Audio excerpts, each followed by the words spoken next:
Hey, what's up, everybody? Yeah, as you can see, I'm out and about on this Sunday. I had to take a walk, take a bit of a breather, kind of let things calm down at the house, I hope.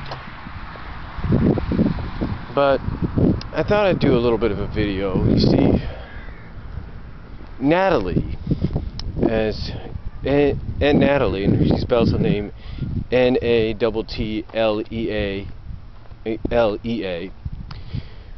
over at the Saturday morning Sonic forums, and I think even several others, has said that it's kind of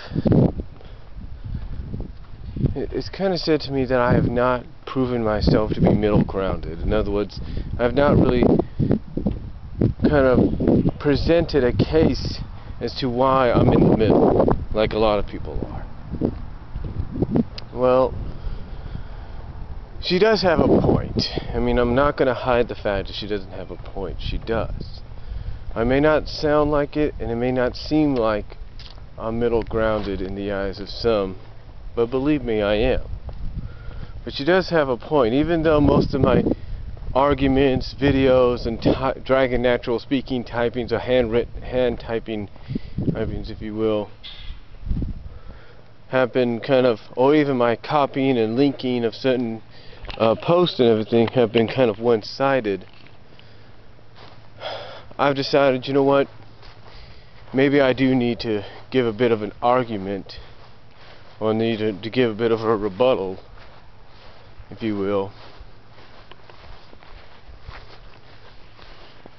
Ooh, baseball. Whoever errand number 8 is, it's mine now.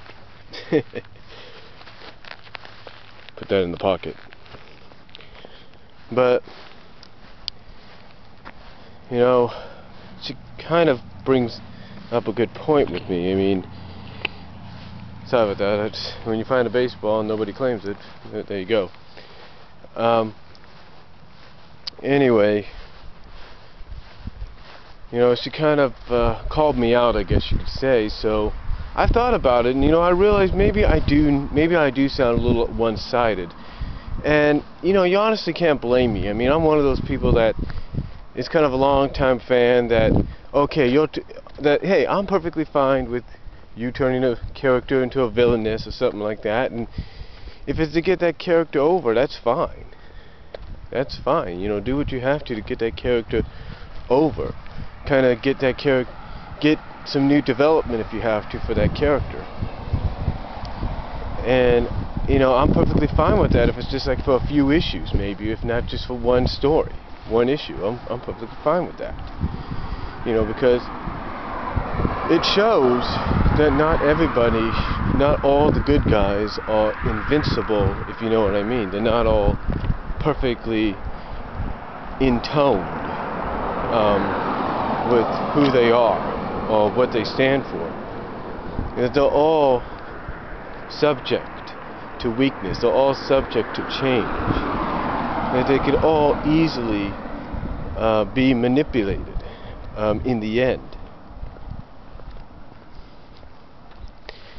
And again, you know, perhaps, and you know, maybe she's right and some others are right. Maybe I haven't stated, you know, or haven't, you know, given a fair example of being middle grounded. And I apologize for that. But I am going to try to show that I am middle grounded, because I will point this out.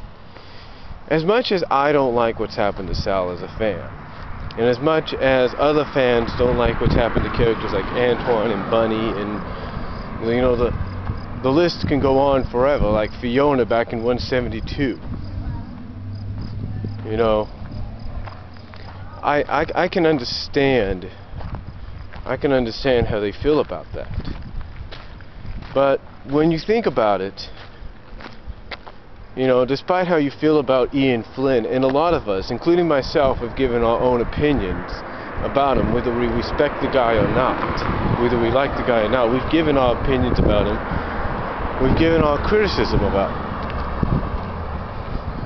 And the truth be told, you know, Ian is a good writer. He's potentially one of the best. There's no doubt about that. He's potentially one of the best out there as we speak. But, you know, there have been things that have been very questionable in the eyes of some, and some things that people just don't like. But when you look at it from another side, it is kind of, it is his decision. He sort of has, besides Sega, but as the head writer, he sort of has the final say as far as writers go. You know, and being the head writer, or at least one of them, you know, he has the final say. But here's the thing about him having the final say.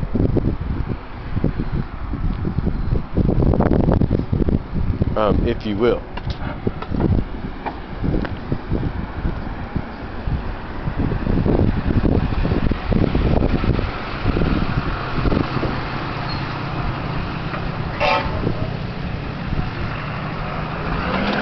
But again, here's the thing about him having the final say. Sometimes him having the final say, you know, we won't really have a problem with it. Sometimes, I mean, I'll give you an example. I mean, he's made some good decisions. He's made some good decisions. I'm not going to deny that. You know, he's made some good decisions. He's done some exceptional things. You know, we never knew with Ken or Carl exactly how long it was going to be before, let's say, Nicole was able to fully function without limited power, but with unlimited power, fully have her body, her holographic, realistic body. We had no idea when that was going to happen. Ian Flynn, despite how we feel about what he did to Knothole Village, give him credit, finally came up with the idea of, you know what? We need to establish something. We need to establish her as a physical being, holographic physical being. So what did he do? He took something that Ken Penders, I'm guessing it was Ken or Carl, whoever, and that was the nanites. Now the nanites, in the section that they were in, along with Adam at the time, had basically gone and absorbed, or partially was in the process of absorbing Bunny Rabbit. Now you leave them in this section, right? And it's in this same section later on down the road with Darkest Storm, I think it is. Well, not Darkest Storm, it's one of them anyway. Well, Darkest Storm was sort of like the beginning of it. But other things like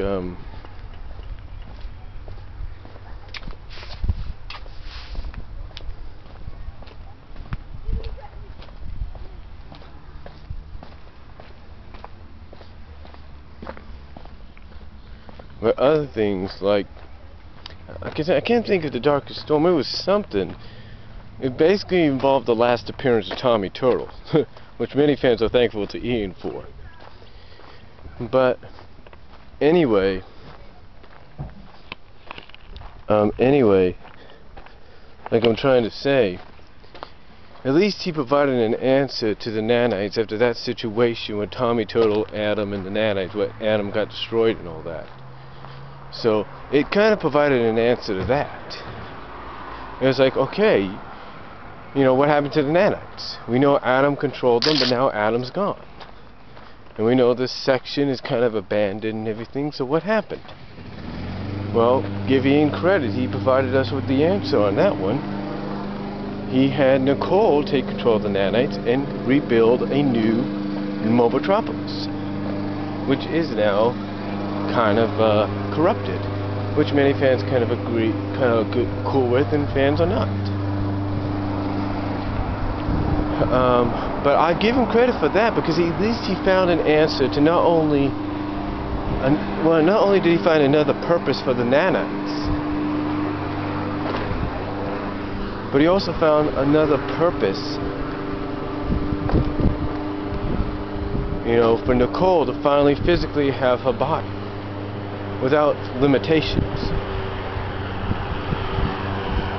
Well, she does have limitations, but not like, you know, from a portable standpoint, you know what I'm saying? Anyway, she doesn't have those limitations thanks to what Ian did. Now, I know that probably doesn't make sense to a lot of people, but you know what? It does. It kind of does make sense when you think about it. You know, then later on, you know, he did the whole thing with Bunny and Antoine. I mean, I know, as far as we all know and heard, Ken Penders had come out and said that he was planning to do the wedding as part of the 200th issue if he was still on board. Which, I would agree, probably would be a good thing, because we know that traditionally sometimes, like, when you have a wedding on the verge of happening, that you want to build towards it from the engagement and until at least the anniversary issue. It's kind of like in television.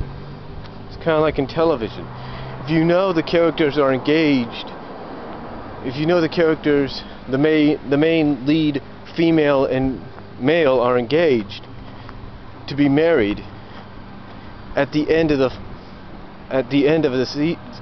season, then you know you're going to be using the following season to build up to the wedding, which will be at the end of that season, or at the end of the series, whatever you want to call it. So technically, you know, yeah, he kind of rushed into it, Ian did, but the way Ian looked at it was, hey, he looked at it basically from a fan standpoint. He looked at it like, you know what? He basically looked at it like, you know what? If I'm the fans, I'm not going to want to wait another 20-something plus issues, or 30, almost near 30 issues just for this to happen. He decided, let's just get it done, out of the way, and get right into basically get into taking care of business. And you know, truth be told, you know, whether we like it or not, it was a good decision, because let's face it, by the time the wedding took place, what, 174? We had technically been waiting since, what, issue 47. And that's what, like 77 issues before, or something like that. Well, not 77 issues, what am I talking about? That's technically like, what, 147? I mean, 174 into that. Basically about 123 issues we've been waiting, almost 125. So why make us wait a lot longer?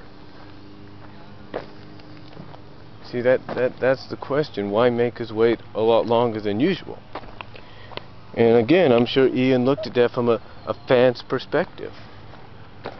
But he didn't just look at that from a fan's perspective. He looked at other things from a fan's perspective. Like, okay, 200. He finally decided, you know what? Fans are probably getting sick and tired of having the same thing over and over again. The Freedom Fighters versus Eggman. Eggman versus the Freedom Fighters. We need to establish a new force out there. And that's what he did. Give him credit. He used 200 to kind of subdue the Eggman Empire, but at the same time, on the last page of that issue, re-established the Iron Dominion Empire as the new force to be reckoned with for the next year. And that, of course, led us into where we are now. Because after that took place, Eggman basically makes his comeback, and here we are, whether we like it or not. Now, the thing is, was it a good move on Ian's part to do this? Well, in truth, a lot of people feel, you know, the Iron Dominion was just kind of like was nothing but more than filler. Yeah, it was probably filler in the eyes of some, but I thought it was okay. You know, it established, again, in my perspective, a new force, a new enemy that the Freedom Fighters have to deal with down the line.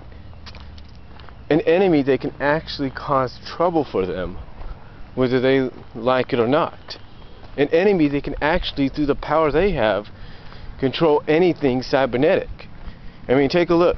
Bunny, Monkey Kong without his crown, Nicole temporarily.